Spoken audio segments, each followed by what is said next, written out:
ପାରୁନାହାନ୍ତି। ଇଚ୍ଛା ଅଛି ରାଜ୍ୟପାଳ ହବା ପାଇଁ, ଯଦି ସେମିତି ଗୋଟେ ସୁଯୋଗ ଆସେ ଆପଣ ତାହେଲେ ଗ୍ରହଣ କରିବେ? ମୋର ଇଚ୍ଛା ନାହିଁ। ମୋର ଇଚ୍ଛା ଥିଲେ ମଧ୍ୟ କିଏ ବା ମତେ କରେଇଦବ।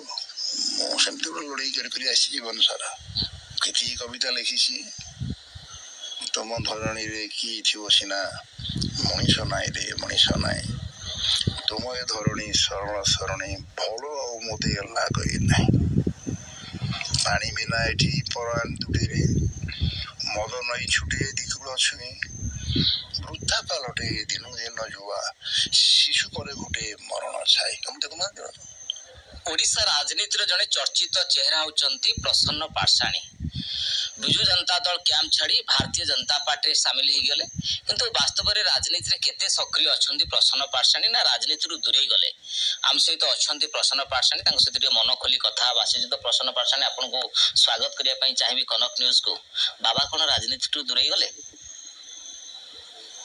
ମୁଁ ତ କେବେ ଦୂରେଇ ଯାଇନାହିଁ। ଯେଉଁମାନେ ଦୂରେଇ ଗଲେ ବୋଲି କହୁଥିଲେ ତାଙ୍କୁ ଟିକେ ପଚାରିଲେ ଭଲ ହବ। କ'ଣ କହିଲେ? ମୋ ରାଜନୀତିରୁ ସନ୍ନ୍ୟାସ ନେଇଗଲେ ବୋଲି କହୁଥିଲେ। ମାନ୍ୟର କଥା କହୁଛି।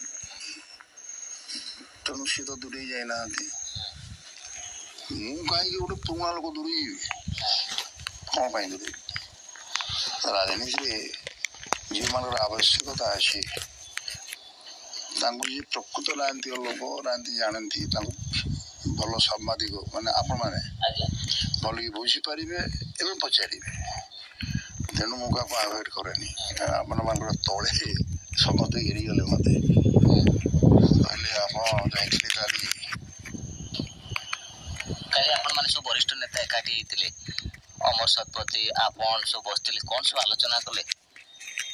କେହି ଏକାଠି ନାହାନ୍ତି। ଭଲ ଭୋଜି ହେଇଥିଲା ଠାକୁରଙ୍କର। ମୁଁ ଏଠି ଯାଏ ଆଗରୁ, ତେଣୁ ମୁଁ ଯାଇଥିଲି। ମୋର ସେଠି ପୁରୁଣା ବନ୍ଧୁମାନେ ଯେଉଁମାନେ ଅଛନ୍ତି, ଧାର୍ମିକ ଲୋକ ଗୁଡ଼ିକ, ପାନ୍ତ ଗୁଡ଼ିକ, ସେମାନେ ମୋତେ ଭେଟିଲେ, ମୋତେ ଭିଡ଼ିକି ନେଇଗଲେ ସେଠି। ମୁଁ ଦେଖିଲା ବେଳକୁ ସେ ପୁରୁଣା ଲୋକ ବନ୍ଧୁ ସାଙ୍ଗ ସେଇଠି ସବୁ ଅଛନ୍ତି। ତେଣୁ ପୁରୁଣା ସାଥୀ ସବୁ ଏକାଠି ହେଇଥିଲା। ସେମାନେ ନାଇଁ, ମୁଁ ଏକାଠି ହେଇନି। ମତେ କୁହାଗଲା, ମୁଁ ହଠାତ୍ ଯାଇଥିଲି ତ, ମତେ ଦେଖି ଡାକିଦେଲେ। ମୁଁ ତ ଭଲ ପାଏ ସମସ୍ତଙ୍କୁ ଅଛି। ମତେ କହୁନ ପ୍ରସନ୍ନ ପାଟ୍ଟଶାଣୀ, ଆପଣ ବିଜୁ ଜନତା ଦଳରେ ଥିଲେ, ବହୁତ ଆକ୍ଟିଭ, ଗଣମାଧ୍ୟମରେ ଅନେକ କଥା କୁହନ୍ତି, କିନ୍ତୁ ହଠାତ୍ ଭାରତୀୟ ଜନତା ପାର୍ଟିରେ ଚୁପଚାପ କାହିଁକି ପ୍ରସନ୍ନ ପାଟ୍ଟଶାଣୀ? ନା ଭାରତୀୟ ଜନତା ପାର୍ଟିରେ ଆଡଜଷ୍ଟ କରିପାରୁନାହାନ୍ତି ପ୍ରସନ୍ନ ପାଟ୍ଟଶାଣୀ? ଶୁଣନ୍ତୁ, ବିଜେପିର ଯୋଉ ପ୍ରିନ୍ସିପାଲ, ଯୋଉ ନୀତି, ମୁଁ ସେଥିରେ ବିଶ୍ୱାସ କରେ। ତେଣୁ ରାଜନୀତିଟା ମୋ ପାଇଁ ଗୋଟେ ସ୍ୱଳ୍ପକାଳୀନ ଧର୍ମ। ରାଜନୀତିଟା ମୋ ପାଇଁ ଗୋଟେ ସ୍ୱଳ୍ପକାଳୀନ ସାହିତ୍ୟ। ସାହିତ୍ୟ ଆଉ ଧର୍ମ ହେଉଛି ମୋ ପାଇଁ ଦୀର୍ଘକାଳୀନ ରାଜନୀତି। ତେଣୁ ସେଇଥିରେ ବିଶ୍ୱାସ କରି ମୁଁ ଏ ଯାଏ ରାଜନୀତି କରୁଛି। ଆଉ କ'ଣ ପଚାରିବେ? ନା, କାହିଁକି ଆପଣ ଚୁପ୍? ଶୀର୍ଷ ନେତୃତ୍ୱ ବିଜେପିରେ ଆପଣଙ୍କୁ କହିଛନ୍ତି ଶ୍ରୀଯୁକ୍ତ ପ୍ରସନ୍ନ ପାଟ୍ଟଶାଣୀ, ଆପଣ ଟିକେ ଚୁପଚାପ ରୁହନ୍ତୁ, ବେଶୀ ଗଣମାଧ୍ୟମରେ ପ୍ରତିକ୍ରିୟା ରଖନ୍ତୁ। ମତେ ଦଳର କିଛି ନୀତି ଆଇଡିଓଲୋଜି ସବୁ ରହିଛି। ମୋର କହିବାର କଥା ହେଉଛି, ମୁଁ ବିଶ୍ୱାସ କରେ ଆପଣମାନଙ୍କୁ, ମୁଁ ବିଶ୍ୱାସ କରେ ରାଜନୀତିକୁ।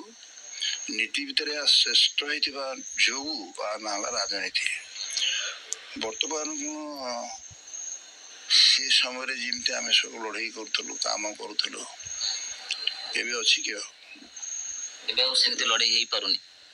ପାଣ୍ଡିଆନ ଥିଲା ଯାହା ଲଢ଼େଇ କେମିତି ହବ? ସେଟା ଯୋଉ ଲଢ଼ୁଛି ସେଥିରେ ରହିବେ, ସେଥିରେ ଏମିତି କାମ କରିଦେବେ ଯେ। ପାଣ୍ଡିଆନ ତ ବିଜେଡିରେ ଅଛନ୍ତି ବା ନବୀନ ପଟ୍ଟନାୟକ ପାଖରେ, ସିଏ ଆପଣଙ୍କୁ କ'ଣ ଲଢ଼େଇ କରିବେ? ମୁଁ ତ ଆଉ ନାହିଁ, ମତେ କ'ଣ ଲଢ଼େଇ କରିବି? ମୁଁ ସିଏ ଦଳରେ ଥିଲେ ବା କ'ଣ ନବୀନ ବାବୁଙ୍କ ପାଖେ ଆଗେ ଯେମିତି ଥିଲି, ବୋଲୁଥିଲି, ସେଭଳି ଥିଲେ ସିନା କ'ଣ ମୋର କ୍ଷତି କରିପାରିଥାନ୍ତେ। ଯେ କ'ଣ କ୍ଷତି କରିବେ? ସେମାନେ ଯାହା କରିଦେବା କଥା କରିଦେଇଛନ୍ତି।